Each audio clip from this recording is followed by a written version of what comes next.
Why, hello there. This is part 2 of my discussion about the upcoming Elden Ring board game with lead designer Sherwin Matthews. If you haven't checked out part 1 yet, I highly suggest that you watch it first to get an overview of the Elden Ring board game, learn about combat and exploration, as well as more information about the Kickstarter campaign launching imminently at the time of this recording on November 22nd. But hey, maybe you're more interested in learning about working with From, if spirit summons will be in the game, and more. And for that, I don't blame you. Let's get into it. And do you have a favorite boss in Elden Ring? Whenever I get asked that stuff, there's the hipster part of me that always has a knee-jerk reaction and wants to give you something really obscure. And I think I'm gonna shoot for one this time, with this answer. Of all of them, I mean, let's start with all of the bosses are amazing. Literally, that's it. It's very hard to start and choose your favorite child, but I am gonna go for, purely because I love the design of the actual model itself, the Leonine Misbegotten. Yeah. Now, this is not an enemy which a lot of people would really care too much about. It's it's entirely optional, as a lot of enemies are, obviously, but it's really out there in the middle of nowhere. You can happily ignore it and not necessarily have to worry about stuff. But there was something where I got to that at the first time through I played. I kind of, I was full of hubris. I picked a confessor because I'm obviously know exactly what I'm doing. Right, that was a struggle. And blast through and kind of got. And went through and was like, okay, I will go south. I'll go check out Tutorial Island. Go check out the easier way of leveling up and everything else. And there was something about when I got to that particular part, and I dropped down like, right, cool, I'm on the island. Oh, this is not easy anymore. This is quite hard. I've literally just died in about 12 seconds flat. Okay, this is cool. And then spent a very enjoyable sort of couple of hours kind of learning how to do this and just grinding away and doing it, and kind of walked away. Because I think for a lot of the other stuff, I kind of found myself slightly over leveled. For a lot of the other encounters, that was the one I think that I remember the most, because I was under leveled when I got there. So it was that bit more of a struggle, if that makes sense, to kind of achieve and kind of blast through. So I think the next thing I'm interested in asking about is if you could give a brief overview of sort of the development history of the board game. As you mentioned, the game hasn't been out super long, so I was curious sort of what the history was there. Slightly the wrong person, in the sense that the very first points of Elden Ring weren't necessarily a touch point that I had. It was with Matt Hart, the creative director, and Rich Loxham, our MD. And I knew something was happening because Matt mentioned to me in passing. I work with Matt an awful lot on various different bits, as sure you can imagine. But he mentioned to me in passing, "Oh, I'm going to London, next week." I'm like, "Oh, okay, that's interesting." But yeah, I'm going to see a new project. I'm like, "All right, okay. You want to talk to me about the new project?" He's like, "I can't." I'm like, "That's very interesting." And he's like, "Yeah, I can't. I can't tell you anything about it, but I'm not in around next week. So, like blah blah blah, and we talk about different projects and other stuff like that. It's one of our sort of Monday huddles." I'm like, "Okay." And he comes back and we have a chat, and I can see him literally almost bouncing on the heels of his feet, like literally that excited. He's like, something amazing is coming. And I'm like, "Okay, that's really cool. Like, can you talk to me about it?" He's like, "No." Right, fantastic. So brilliant. I'm like, "Will you tell me about it when you can?" He's like, "You better believe I'll tell you about it the moment I can do." And what happened over the sort of next short period was a lot of ideas about, hey, so if we're thinking about exploration, how do we think about X, Y, Z? If we're thinking about a combat system, how do we X, Y, Z? Like, hey, let's evolve. Let's think about evolving Dark Souls. Where would you go? And different ideas like that. And then obviously, as I obviously got brought in to actually be part of what it was and actually understand what the game was, start to see some footage of bits and pieces and other stuff, we started going, okay, let's build on that now. So those early conversations we had, which were around the edges as much as we could, now we actually have substance to throw into them. Let's try building on this stuff. Let's actually start thinking about how this could work and so on. And that's really the genesis of Elden Ring. Oh, nice. Yeah. When we started working on it, it was something where there wasn't necessarily a game, or that we could actually sit down and play anyway, because we started working ahead of the release. But Yeah. the moment Elden Ring actually landed, it's like, okay, I need this game. Like, not only have I been working on it for a bunch of time, and we've kind of been talking to all sorts of people about how cool it is, and seen been privy to some footage and other stuff as well, which is really really cool. But so I want to kind of actually experience that myself. But then also it was really a case of I sat there and watched a couple of the guys going through the test and all the other stuff, and then for the most part, I was like, right, Now I've got my PlayStation 5, fantastic, just about in time because yeah, those things are like rocking horse Yeah. dropping is the words I think. And then I kind of finally got it as a right, cool, let's blast through, let's play this game. And again, my process is always to completely immerse myself. So I had some idea of what the universe was, but I really kind of just went, okay, take all that stuff, put it to the side. I want to sit down and I just want to see what this game is. I just want to walk out, spend a few hours just playing this game and experiencing it and taking it all in and really get the emotions and feelings that go through you when you play it. Think about, be immersed in the world, like, in terms of the mechanics of how it works, in terms of just everything. And I want to have, completely drench myself in the thing so I can really understand what it is we're trying to emulate on the tabletop.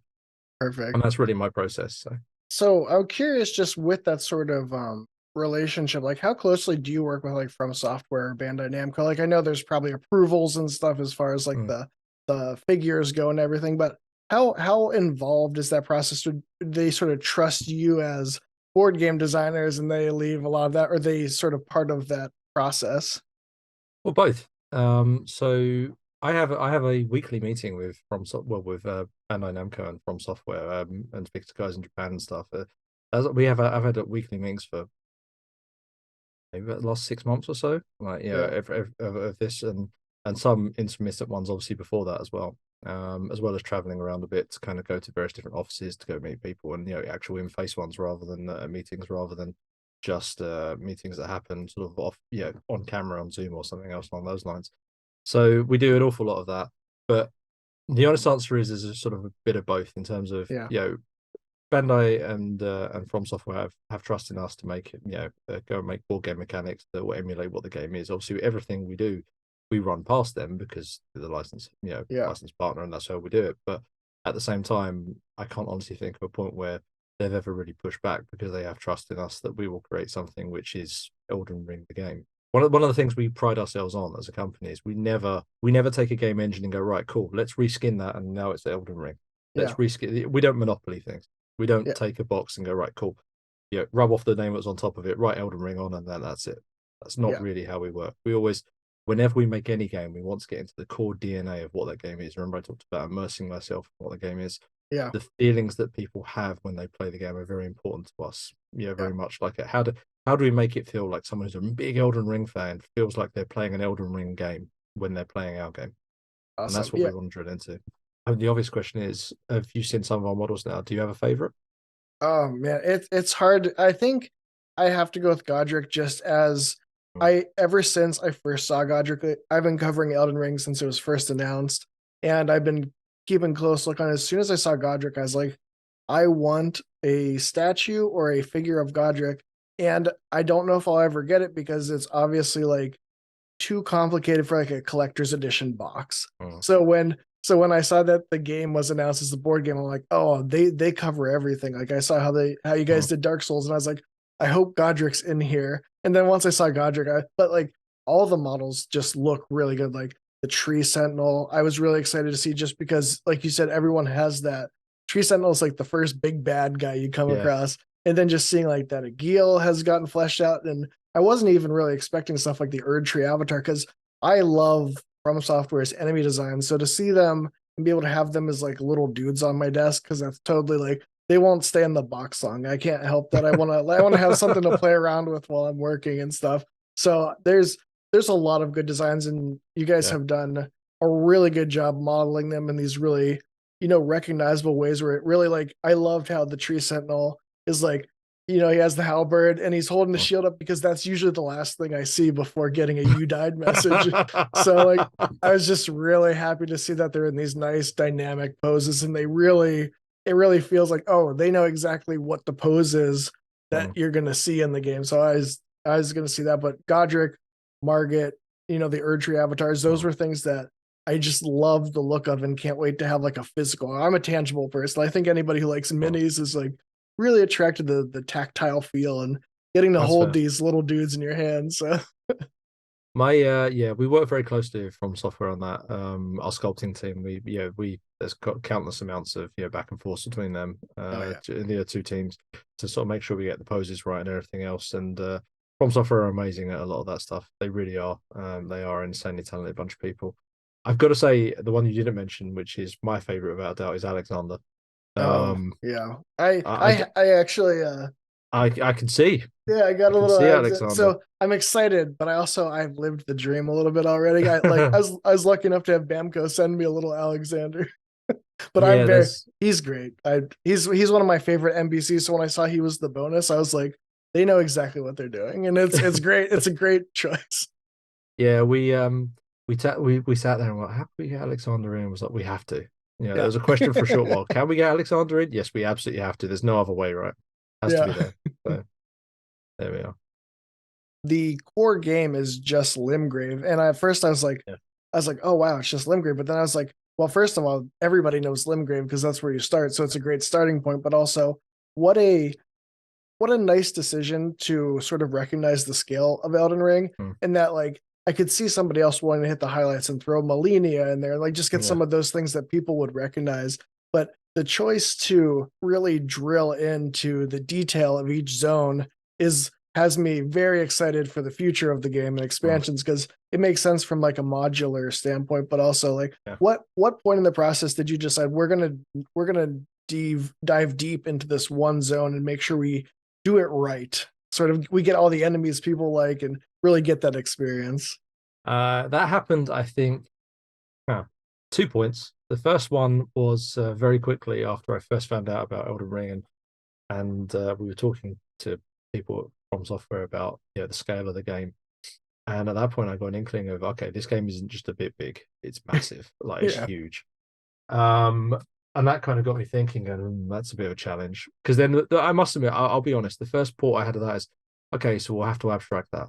Like first thing in my head, I'm like, okay, we'll have to Mm-hmm. abstract that, and we'll make it not dissimilar to how Dark Souls is. We focus on a particular area, and then maybe there's another box that focuses on another particular area, but like they're much more discrete. And that we kind of drop bits and pieces in and effectively, give a mix of enemies. And then skip forward a little bit of time because obviously at that point we then go away and think about mechanics rather than the larger picture. And skip forward a little bit. And I remember the very specific moment I was sitting there chatting to Matt and Rich, the aforementioned two guys I spoke about, and we've got a whole big list of all the enemies. And I'm looking at like, that's a lot of models. That's an awful lot of models if we want to do this. And I'm like, this box is going to be like $1,000. Like it's huge. Plus, how do we manage that? Yeah. And at this point, went, well, hang on a minute. Why are we trying to rush this? Yeah. The core experience of Elden Ring is that you don't do it in a weekend, you don't do it in a weekend or like in a session. You Yeah. sit there, you play it, you savor it. It's the lavish attention to detail is insane. Like, why don't we just celebrate that? Why don't we let people experience that themselves on our tabletops? Why don't we just play through and enjoy it and embrace it and really go with that aspect of it? And that at that point, there's so many different conversations come out of that because we start talking about you don't have to worry about bloating your Kickstarter with loads and loads of boxes, and because it.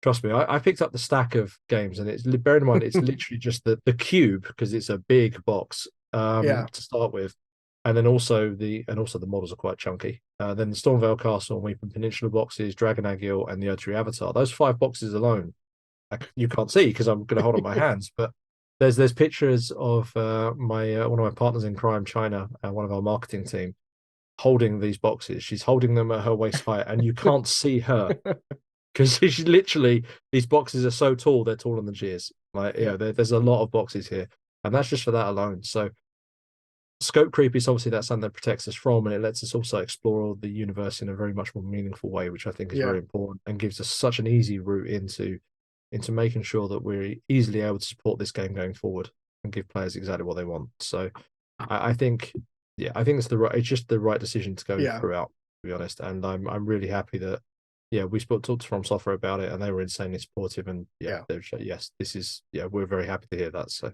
Yeah. Yeah. I was excited when I first saw it. I was talking with a few people about the game, and we're looking for the minis for all the models we want to see. yeah, Like all our favorite bosses. Like I was looking at Godric and Margit. I was like, man, these look really great. The Tree Sentinel, of course. I was like, glad to see that guy there right away. And then you start thinking when you realize the scope, and you're like, oh, they're gonna get to everything eventually, but they're not gonna mm, like there's gonna be Radon out there someday. And I'm like, how are you gonna do Rykard? Like Yeah, right. I'm sure those are some of your own questions because some of the designs in Elden Ring get really cool and large. But Well, yeah, there's a conversation. I mean, do we want to try and do a walking mausoleum? That's probably pretty big. Yeah, it's so no, there's lots of stuff like yeah, that, which is cool. But yeah. yeah, absolutely. One thing that I was curious with exploration is you were mentioning like there's the open world that you're going Mm, through, but within the exploration, you also have the legacy dungeons. And I was curious, it seems like it would translate well with the hex tiles to being like a legacy dungeon version. But mm, one of the things I love about Elden Ring is you have this open world, which is definitely mm, one mode of play. But then the legacy dungeons like Stormvale are this more classic like Dark mm. Souls Yeah. experience. And I really liked how they did that in the game. Is it tapping into that, or is it like a do you have it as a more focused like a Stormvale, another tile set that has its own set of quests? Mix and match Okay. of both. So Stormvale, you will get some new tiles in the box. So it's not all just kind of a gauntlet where you're going through more Dark Souls in experience. Although there are some what we call gauntlet quests where it is just you're going through the quest books basically as a series of encounters and going through that way. There are some sections of it there, and as you can imagine, Stormvale is a bit more heavily skewed in that direction by nature of Hmm. what it is. Yeah. But yeah, there's absolutely exploring the areas around and so on. We like to mix it up a bit. So Yeah, that sounds great because I love going through there. But like you said, it is more of that gauntlet thing, and I think that sounds like a real strength of the different types of quests that you can sort of put players in different modes just by the objectives. yeah, exactly. And because so many of our quests are emergent, you're discovering new things and you go off on the path you want to go and explore. Like we don't have a linear progression as this campaign. It's not something where, you know, Matt described it as clusters, and it's not a terrible description. You can imagine you start off with a tutorial, teach you how to play the game. Once you've done that, fantastic. We've now got some area we can explore around where we've just come out and we can explore the world. As we finish those quests, we'll find new quests, we'll find new areas we can go and explore. And at that point, we have a choice. Do we go over there? Do we go over here? Let's all get together as a group and work out where we want to go. And then we go as a group over to there and explore that area. And there are Yeah. going to be some places where you go and you meet that tree sentinel and he says, no, no, don't come this way. And you get murdered and you come back and you're okay, let's not try that quest for a little bit. Let's go level up some more first. Because Yeah. that's an Elden Ring experience. That's a key part of what this will be. So In Elden Ring, one of the interesting things about it is it has spirit summons. Are spirit summons at all a mechanic in the game, or is that 100% yes. oh wow. I really enjoyed playing around with spirit summons, and even Mm. though I liked to usually not use them, like you said, like out in the open world, I was using them all the time just to have them out because it's fun. And even Yeah, though yeah. I did the sort of Souls player thing on the bosses of like I gotta try to solo this, even though the game has mechanics to allow me to make it easier for myself, I can't do that. But I still brought out like Titch or whoever every once in a while, and that is a part of the Elden Ring experiences Yeah. dinging your bell, bringing out your little guys. Well, exactly. It's really interesting, isn't it? I saw some of our comments earlier, one guy saying about just looking at the summon system and going, oh, you guys, you've introduced the part I hated the most where people could summon into your combat. I can't believe you've done that. And I'm like, well, don't summon them then. Yeah, Like it's the same with spirit summons. Like, oh yeah, spirit summons. Oh yeah, but maybe I don't want the helping hand. Then don't use them. yeah, Like, don't take something out because someone might use it. Put it in, and if someone chooses not to use it, then fantastic. No, I'm with you. It's part of the core experience of what Elden Ring is. Spirit summons are absolutely in, oh, that's including also just as such a subject you touched on, which is slightly similar. Um, Solo mode is let me solo it yeah. as a name. So That's very good. yeah, that's the mode's called. So let me solo it. It's a section at the work of the rules that actually say that. So. Yeah. Oh, well, I'm looking forward to getting Let Me Solo her for when you get around to Melania in 2 or 3 years. Oh, that's yeah. We'll see where we get to. At what stage of the design would you say you're at right now? We like to say that we go to most of our Kickstarters in our preferred state at around about the 80%, 80 to Yeah. 90% mark. So we've, so much of it is already done, obviously, but there's small bits, like for example, there's definitely, bits you'll see will be work in progress because, there's always final sign-offs and approvals and all sorts of things like Mhm. that. But also in terms of a lot of what Kickstarter is really good at is it's getting to us to sit there and chat with our community about what they like about the games and the cool ideas they have. I can point to a number of our games where someone in the community said, "Hey, I like this thing," and I'm like, chat to them for a bit and go, actually, that is really cool. Let's try and put that into the game somehow, or Mhm. whatever else. Yeah, even if that's the starting seed of something that then grows into something quite different. Yeah. There's my example I often give for that is being the terribly pretentious Resident Evil gamer that I am, who hasn't used an actual save point in a Resident Evil game for a very long time because they're much shorter experiences than like Elden Ring, for example. Yeah. And you could blast through a Resident Evil game in about 2 hours, probably less if you know what Yeah. you're doing. Yeah, I haven't saved for years playing those games because I know where everything is and I don't need to. But back to the aforementioned speedrun comments, but when I sat down and talked to some of the backers during the campaign for Resident Evil 2, the first one, a lot of them were saying, well, I really I really got killed all over the place. And I was so glad when I found ink ribbons and they kept me alive. And I'm thinking, I'm now so focused in my experience. I've kind of missed that initial touch point that the games have.